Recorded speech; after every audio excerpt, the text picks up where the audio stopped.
안녕하세요. 알고리즘 투자자이자 퀀트 금융 데이터 사이언티스트 라일라입니다.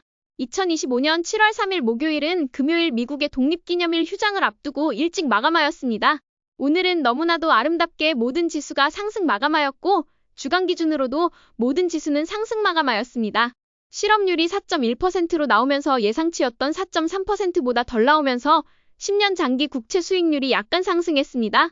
이렇게 상승이 이어지는 와중에도 시장은 언제나 미묘한 시그널을 주기 때문에 오늘도 시장 방향성과 주도주들의 방향성은 어떻게 바뀌고 있는지 살펴보도록 하겠습니다. 우리는 시장이 상승 추세일 때만 주식에 공격적으로 투자하면서 돈을 벌어야 하기 때문에 시장의 방향성을 알아보면서 주식 비중에 대하여 생각해 보도록 하겠습니다.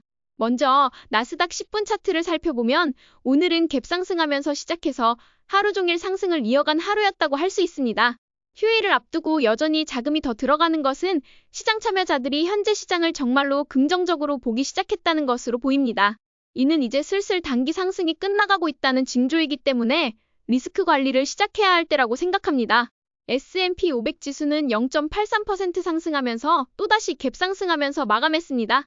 갭상승하면서 올라가면 항상 쉬어가는 구간이 필요할 것으로 보이기 때문에 다음 주는 쉬어감의 구간이 나와야 더욱더 좋아 보입니다. 역대 전고점 돌파가 이번 주에 유지되면서 마감되면서 역시나 상승 추세를 이어가고 있는 것을 알 수 있습니다. 나스닥 지수 역시 갭상승하면서 1.02% 상승하면서 마감한 것으로 보이는데 이제 나스닥이 반등을 한 지 3개월 차에 접어들고 나스닥 지수와 50일 이평선과의 괴리율이 또다시 많이 커졌기 때문에 이제는 매수를 하더라도 주의가 필요한 시간이라고 볼 수 있습니다. 하지만 여전히 적립식 투자는 비가 오나 눈이 오나 지속해야 한다고 생각합니다. 동일 비중 S&P 500 역시 오늘도 상승하면서 돌파를 이어가고 있고 다시 한번 시장의 상승이 기술주뿐만이 아닌 전 섹터에 골고루 이어지고 있는 것을 알 수 있습니다. 이제 동일 비중 S&P 500 지수도 전고점 돌파를 앞두고 있습니다. 소형주 지수 러셀 2000 지수는 아직도 두 번의 변곡점이 남아있으며 이제 세금이나 감세안이 통과되면서 규제 완화뿐만 아니라 세금 인하까지 소형주 시대의 필수적인 요건 중 두 가지 요소가 충족되며 이제 올해 말부터 시작될 금리 인하까지 나타나는 순간 소형주가 급등하기에 가장 좋은 시장의 조건 세 가지 규제 완화, 세금 인하, 금리 인하가 충족될 것으로 보입니다. 이 말은 주식시장은 2021년처럼 소형주의 시대가 찾아올 것으로 보이기 때문에 이럴 때일수록 가장 실적이 좋고 AI와 연관된 소형주들을 계속해서 발굴하고 관심 종목에 넣어두는 것이 중요해 보입니다. 10년 장기채 금리는 고용지표가 좋게 나오면서 다시 1.19% 상승했지만 이미 너무 내려갔기 때문에 반등이 나오는 것이고 여전히 횡보세를 이어가고 있는 것을 알 수 있습니다. 채권은 현금 파킹용이 가장 적절해 보입니다. 금은 오늘 마이너스 0.72% 하락하면서 횡보를 이어가고 있기 때문에 장기 투자자라면 보유, 모멘텀 투자자라면 관망이 적절해 보입니다. 비트코인 ETF, IBIT는 어제 하락 추세를 돌파한 지점을 여전히 유지하면서 마감했습니다. 어제 비트코인과 친구들의 돌파가 거의 다 유지되면서 아주 좋은 가격 흐름을 보여주고 있습니다. 오늘 가장 많이 오른 섹터는 우리가 4월 말부터 계속해서 투자에 들어갔던 소프트웨어 ETF, IGV입니다. 오늘 드디어 전고점을 돌파하면서 소프트웨어 섹터 역시 살아있는 모습을 보여주고 있습니다. 갭상승과 전고점을 돌파한 만큼 여기서 횡보가 있을 것으로 보이고 있습니다. 이제 전고점을 돌파한 만큼 횡보 후에 또다시 상승을 이어갈 것으로 보입니다. 공포, 탐욕 지수는 78로 드디어 몇 달 만에 다시 극심한 탐욕 심리가 찾아왔습니다. 극심한 탐욕에서는 경계를 시작해야 하며 큰 매수는 자제하는 게 매우 중요하기 때문에 여전히 트레이딩 셋업이 보이는 주식들을 매수는 하되 4월과 5월에 비해서는 낮은 비중으로 매수하는 게 좋아 보입니다. 2025년 7월 3일 시장 방향성은 여전히 상승 추세를 이어가고 갭상승을 이어가고 있습니다.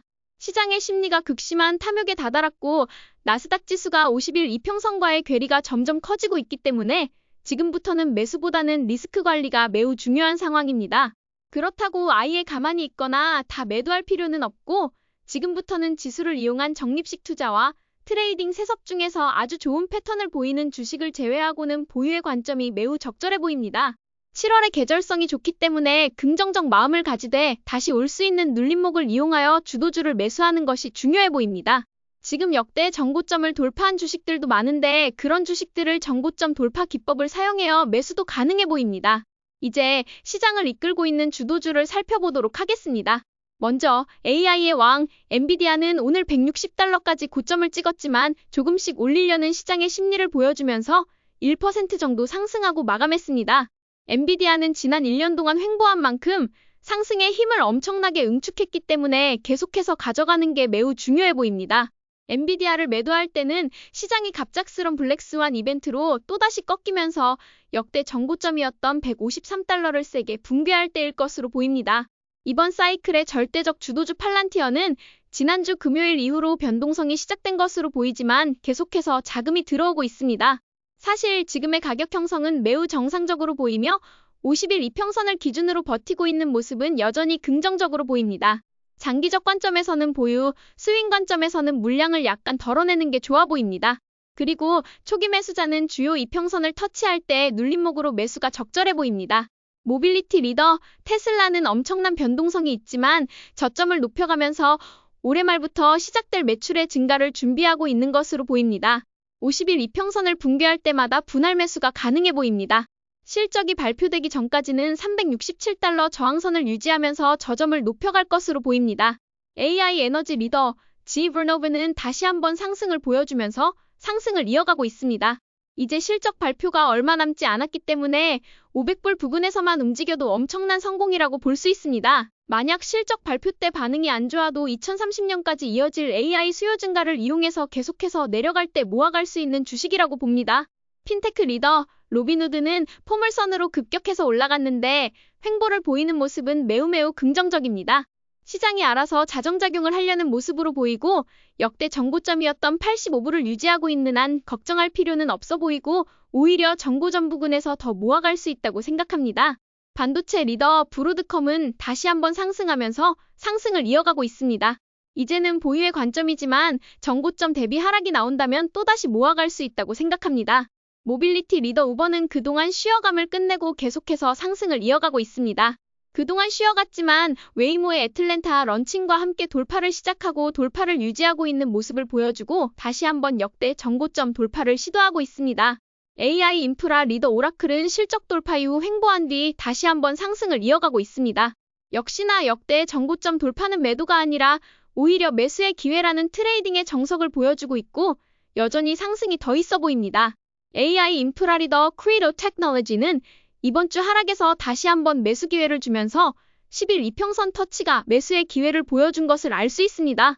역시나 올해 세 자릿수 증가의 압도적인 실적 예상이 기대되기 때문에 상승력이 있어 보이며 보유의 관점으로 이제는 상승을 즐기면 좋을 것 같습니다. 이제 주목해야 할 주식을 살펴보도록 하겠습니다. 데이터 도그는 오늘 하루 만에 15% 정도 상승하면서 S&P 500에 편입되면서 자금이 몰렸습니다. 하루 만에 2개의 저항선을 뚫었고 이제 12월 고점만 남기고 있는 상황입니다. 서비스나우는 오랜만에 엄청난 횡보 후 돌파를 보여줬습니다. 소프트웨어 리더로서 4월 상승 사이클을 주도했지만 그동안 힘이 없었는데 다시 올라갈 준비를 하는 것으로 보입니다. 오늘도 QQQ의 주간 차트를 보며 마무리하겠습니다. 시장은 올해 초 투자 심리를 리셋한 이후 매우 건강한 상승 흐름을 이어가고 있습니다. 이 상승을 놓치셨다면 왜 오르는지 이해가 되지 않을 수도 있지만 미국에 거주하는 저로서는 미국 경제가 매우 견조하다고 느낍니다. 매일 저렴한 가격에 주유할 수 있는 현재 상황에서 트럼프 대통령의 규제 완화와 세금 인하는 유동성을 더욱 자극할 것이며 여기에 금리 인하 사이클까지 겹친다면 미국 주식시장은 앞으로 더 큰 상승 가능성이 있다고 봅니다. 미국의 혁신 사이클을 믿는다면 미국 시장에 지속적으로 투자하는 것이 중요합니다. 물론 지금은 단기 상승 사이클의 후반부이기 때문에 큰 자금을 한 번에 투입하기보다는 천천히 자금을 분산하는 것이 중요합니다. 어떤 종목을 살지 모르겠다면 꾸준히 적립식 투자를 이어가며 기회를 찾는 것이 좋습니다. 내일은 미국의 독립기념일인 만큼 불꽃놀이를 보며 다시 한번 시장에 감사하고 실적이 좋은 주식들을 찾아보며 관심 종목 리스트를 정리할 예정입니다. 여러분도 이 연휴 동안 상승장을 즐기면서 주식의 본질인 실적이 좋은 기업을 다시 한번 점검해 보시기 바랍니다. 오늘도 저희 전략이 재미있으셨다면 좋아요와 구독 버튼 눌러주세요. 지금까지 방구석 헤지펀드 매니저 라일라였습니다. 감사합니다.